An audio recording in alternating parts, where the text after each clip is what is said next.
আপনাদের মাধ্যমে মুর্শিদাবাদবাসীর কাছে একটা আবেদন করতে চাই। আগামীকাল মুর্শিদাবাদের সদর শহর বহরমপুরের টেক্সটাইল কলেজের মোড়ে বেলা 2টোয় আমরা একটা সভার আহ্বান জানিয়েছি। সেই সভার উদ্দেশ্য সারা মুর্শিদাবাদ জেলায় সাম্প্রদায়িক সম্প্রীতি ফিরে আসুক, সারা মুর্শিদাবাদ জেলায় হিংসা হানাহানি কোন রকম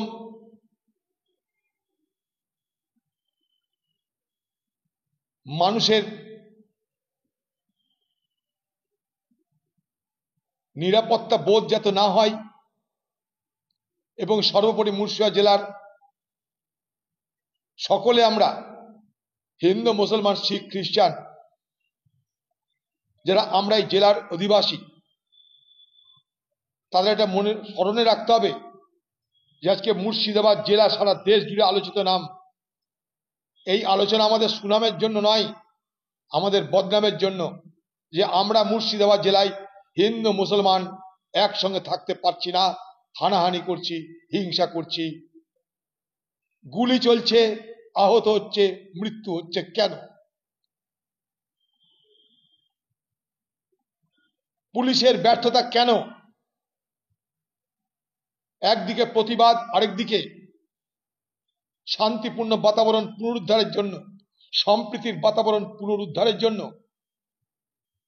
কংগ্রেস এই জেলার সর্বসাধারণ কাছে আহ্বান রেখেছে। এই সভাতে আমরা ভারত সরকারের কাছে দাবি করব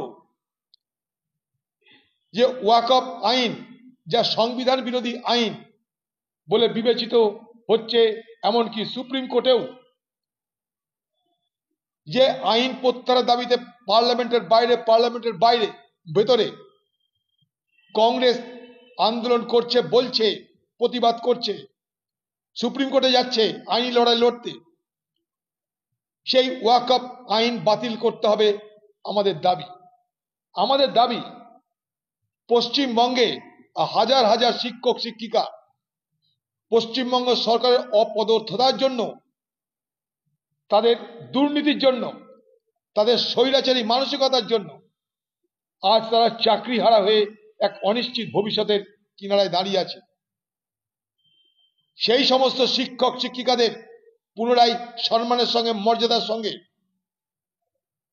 তাদেরকে শিক্ষা পদে বহাল করা হোক, এটা আমাদের দাবি থাকবে। আর আমরা দাবি করব পশ্চিমবঙ্গের মুখ্যমন্ত্রী 5 তারিখে আসছেন শামসেরগঞ্জে। এতদিন পর তার মনে পড়ছে শামসেরগঞ্জে আবার যাওয়া দরকার, ট্যুরটা বাকি আছে। সেই ভ্রমণ করতে যখন মুখ্যমন্ত্রী আসবে তখন তাকে বলবো যে গোটা জঙ্গিপুর সাব ডিভিশনে যেখানে যেখানে হিংসা হয়েছে, সেই হিংসার আগুনে যারা বলি হয়েছে, হিংসার কারণে যাদের ঘরে মৃত্যু হয়েছে, যাদের ঘর বাড়ি পুড়েছে, সম্পত্তি ধ্বংস হয়েছে, দোকানপাট ধ্বংস হয়েছে, গুলিতে মৃত্যু হয়েছে, গুলিতে আহত অবস্থায় হাসপাতালে মৃত্যুর সঙ্গে পাঞ্জা লড়ছে, সকলের জন্য যথাযোগ্য আর্থিক ব্যবস্থা করতে হবে। আবার যেন তারা পুনরায় তাদের নিজ নিজ জীবনে রুটি রোজগারের পথ সুনিশ্চিত করতে পারে, তার জন্য আপনাকে আর্থিক মদত করতে হবে। পাশাপাশি যারা অপরাধী, তারা যে ধর্মেরই হোক না কেন, সেই অপরাধীদের বিরুদ্ধে কড়া পদক্ষেপ নিতে হবে। পুলিশি ব্যর্থতা কেন হলো এইভাবে? একটা অফিসারকে, দুটো অফিসারকে সরিয়ে দিয়ে লোকের চোখে ধুলো দিলে আমরা মানব না। এই পুলিশি ব্যর্থতা কেন হলো? এটা কি পুলিশ স্বেচ্ছায় করেছে, নাকি পুলিশকে বাধ্য করা হয়েছে আপনার দলের নেতাদের পক্ষ থেকে? তা আমরা জানতে চাই। কারণ শামসেরগঞ্জে যে ঘটনা ঘটেছে, সর্বত্র আপনার দলের লোকেদের নাম পাওয়া যাচ্ছে। একটা দুটো ছুটকো ঘটনায় হয়তো অন্য দলের কেউ জড়িয়ে থাকতে পারে। যেমন ধুলিয়ানের শিবনগরে কয়েকটা মুসলিম দোকানদারের ক্ষতি হয়েছে, মুসলিম দোকান পুড়েছে বেশ কয়েকটা, কিন্তু লুটপাট, আগুন, খুন এগুলো হয়েছে আপনার দলের নেতাদের নেতৃত্বে। তাই হিন্দু হোক আর মুসলমান হোক, যারাই ক্ষতিগ্রস্ত হয়েছে সেই ক্ষতি কারা করল, সে যে পার্টিরই হোক, তাদের বিরুদ্ধে কড়া ব্যবস্থা নিতে হবে। তাদের আর্থিক জীবনে সহায়তা করে পুনরায় রুটি রুজির পথ প্রশস্ত করে দিতে হবে। আর পুলিশ কেন ব্যর্থ হলো তার জবাব দিতে হবে বাংলার মুখ্যমন্ত্রীকে। আমরা চাই পশ্চিমবঙ্গের মুখ্যমন্ত্রী, যিনি যখন সময় ছিল তখন না এসে এখন যখন সেখানকার মানুষ সবকিছু সামলে নিয়েছে, তখন তিনি আসবার প্রয়োজন মনে করেছেন।